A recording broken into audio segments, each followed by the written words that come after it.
think if we don't have our groups, or a lot of humans believe if we don't have groups to distinguish each other, or we're very proud of our cultures and we're afraid that someone will override that culture and destroy it, we're easy to get very aggressive and protective of it. And of course, it gets even more complicated with people who claim they own this land before that person, or this person owned that land before this person. It's kind of ironic, but there are points of time, not too long ago, where they actually lived in peace, all of those groups.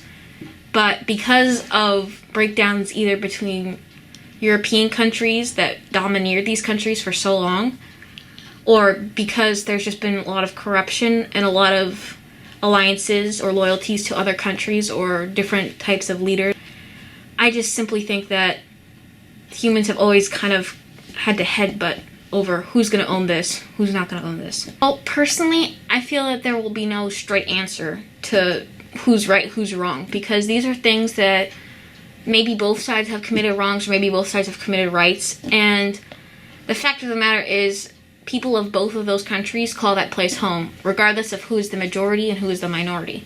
So even if one claims the territory or the other, there's always going to be, I think, a sense of tension or conflict, because that area has so much history of people living there from both areas. And I also think that the loss of life and also the constant fear would also bring about tension and possible hatred between the two groups. Well, corruption's hard because, as my grandfather says, when you're picking a politician to vote for or to back behind, it's finding the one that's least worse out of all of them. So I think personally that you have to find someone who, one, seems to align with your ideas that would help the majority of people. Of course, someone isn't going to help everyone. There's always going to be a politician who is opposed to an idea someone doesn't like. So you can't help that because everyone will always have a conflicting opinion.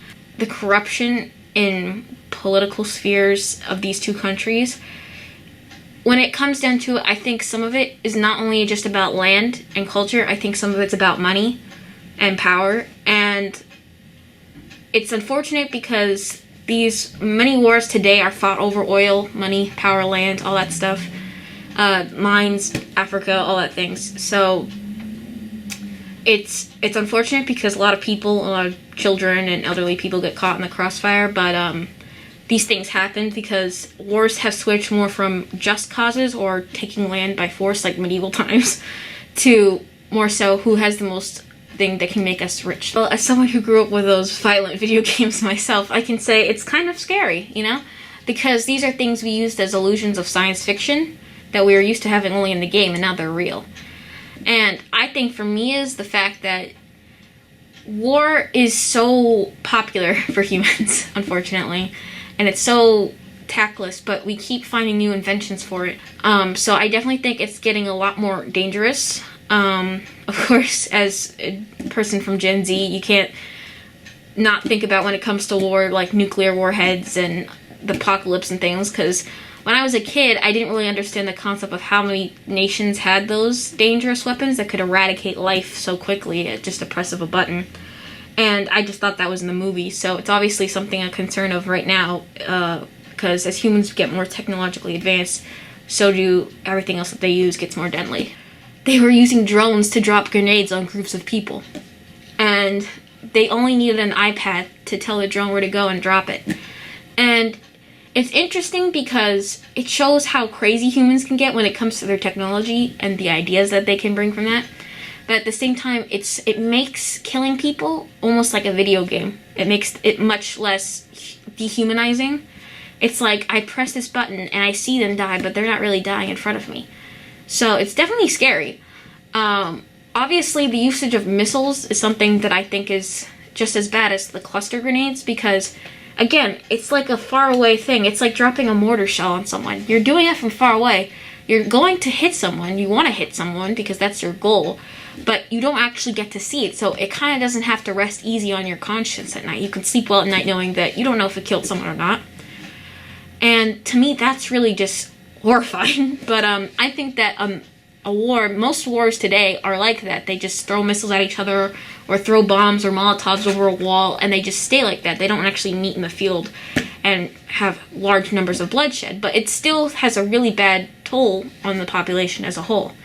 So yeah, it's definitely scary because it's becoming much more spaced apart, but at the same time, it's still having devastating effects on the human population. Well, one, I think it will have a definite financial impact on the community as a whole of Armenia, because the loss of life might be forgotten, even though it will definitely stir a lot of generations to have hatred towards the neighboring country. But the financial strain of having to rebuild communities and rebuild businesses and homes that were destroyed by ballistic missiles, or not being able to go back to your home because it might be occupied by either a force from the other side or from people who are just taking advantage of the situation and using it to cause chaos and, steal, rape, and do other things that are just horrible. So it's definitely hard to say the amount of badness it will have on people as a whole, but it definitely will encourage a lot more human suffering. And personally, I feel it's deplorable that there hasn't been, apart from major countries trying to play peacekeeper, there hasn't been any humanitarian aid delivered to both sides of the people, because in the end, soldiers die, and that's horrible because then a generation is left without its young men. But the majority of these missiles are hitting civilian homes, so people are losing grandparents, children, and these children I've seen in videos are going to the hospitals without power, and the doctors are picking shrapnel out of them while they're awake. It's just horrible. So yeah, so it's definitely going to be a strain coming in the next couple of years. Well, I think that this conflict could possibly inspire a lot of hatred for the Armenian youth. As much as future generations try and be more, I want to say, diplomatic with trying to ease tension between both sides, I have to remember that I'm an American teen, and the feeling could be completely different on that side of the world. I have no idea what it's like to live in a country that's angry at another country. So the amount of knowledge they're getting from their parents, as well as the amount of knowledge, they may have lost a brother or an uncle or a father in the war, is definitely enough to stir future generations to want to take up arms, but also to want to support their country.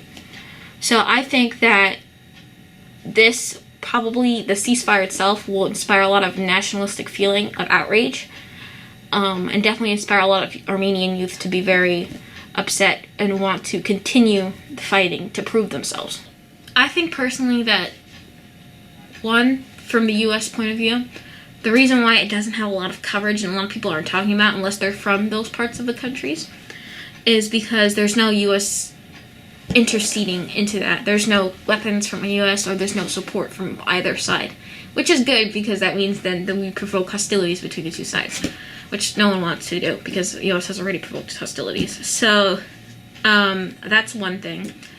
Two, majority of the sources focusing on the conflict are from Europe because they want to see how it pans out, and also from different religious points of view, because this is kind of viewed as an underlying Catholic versus Muslim conflict. So I think personally that the news stations and the reporters that are reporting on it, it's very hard to not become biased to one side or another, because some of them lie and just say things because they're supportive of one side or another. And I always see when I'm watching a video online about this conflict what the news station is sponsored by. Whose government are they sponsored by? Because whoever's government they're sponsored by is whoever they're allied to. So you always have to take that with a grain of salt. And reporters can lie, but I tend to like to listen to the civilian point because the civilians are actually living through it. I'm a historian. I'm just going to read about it or watch about it now. I'm not going to physically go there. So the people who can give me the best eyewitness account, aside from the government officials, and not even them because you really can't trust the government because they always give you shady numbers, is the civilians. Because the civilians are actually seeing how many soldiers are going in, seeing how many are dying, seeing how much property is being destroyed. So obviously you have to take every news with a grain of salt, but I think if it's actually a source coming directly from the civilians, like I watched a video where they were interviewing civilians fleeing, that to me is most accurate that you can provide to other people like me who are interested in this, because then you can get what's actually coming from the survivors or from the people who are involved. It's fake news. Just fake news is if you don't like something, it's fake news. If you like something, it's not fake news. That's a very big thing now. Personally, I like to depend on sources of my generation from those countries, because even though they could have a biased view of hatred or no feeling towards the other group, I think that because of their social media interference and the fact that they're uploading videos and they're there really does help, because they're giving their perspective while it's happening. And I'm not saying older generations can't do that. I'm just saying that because people of my generation tend to share more on social media, it's much easier to follow information because they're always posting about it.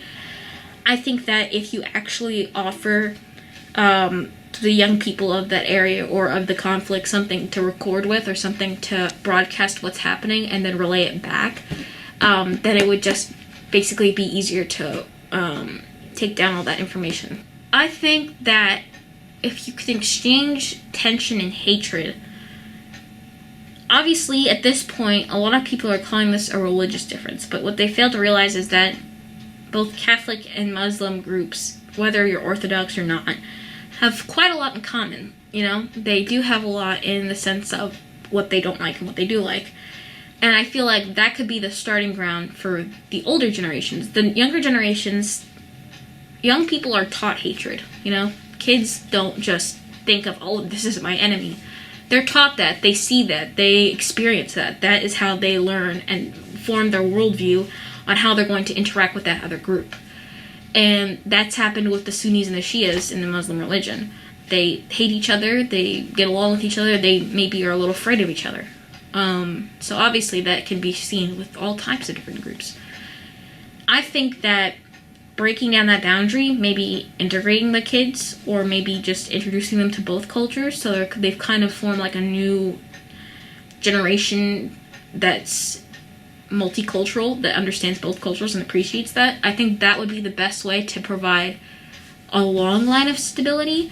But obviously there's no easy answer to extinguishing what people feel today between the two, because people who are grown up and understand what's happened between the two countries, even if they're still young, it's definitely hard to change their mind, because the emotions, the raw emotions of hatred or revenge or wanting to prove themselves or being proud or being ashamed is something that really seems to override the brain sometimes.